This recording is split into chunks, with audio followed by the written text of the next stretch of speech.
Mesdames et messieurs, bonsoir. Dans l'actualité de ce lundi 6 mai, nous parlerons de la montée du Bach dans le top 12, événement incroyable qui s'est déroulé ce week-end. Nous évoquerons les championnats de France des clubs orchestrés par l'Entente des Mauges. Nous partirons du côté de Saint-Crépin où s'est tenue la nouvelle édition du Trail Diving. Enfin, nous braquerons nos objectifs sur la section gymnastique aérobique des enfants de Cholet.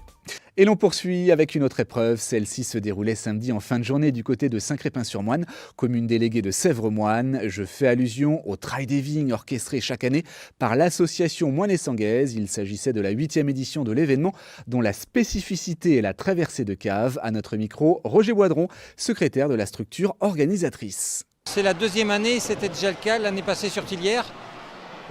Donc on savait moyennement marcher parce qu'elle était tombée en plein milieu des vacances scolaires puisque les vacances avaient été décalées. Donc cette année, il y a plus de monde forcément.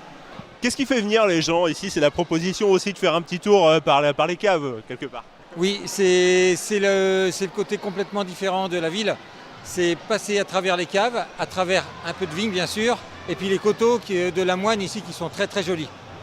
Est-ce qu'il y a un profil type du coureur qui viendrait ici? C'est plus quelqu'un qui n'est pas ultra sportif, c'est ça on va dire? Il y a de tout, il y a les très très bons sportifs qui font également les marathons de Paris.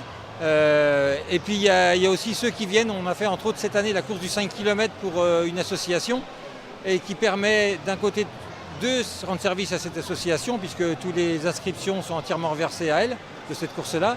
Et puis l'autre avantage aussi, c'est que comme c'est une petite distance, c'est ouvert à tout le monde. Ça monopolise combien de personnes dans l'organisation? Il y a combien de bénévoles aujourd'hui qui vous accompagnent? En nombre total, on doit être à peu près 80 personnes, je pense. Plus une vingtaine pour le Bike and Run, puisque le Bike and Run est organisé par l'école du BTS DATR de Gorges et qui, eux, ont apporté tous leurs bénévoles. Voilà, vous venez d'entendre l'organisateur. Je vous propose d'entendre à notre micro deux des participants. Écoutez-les.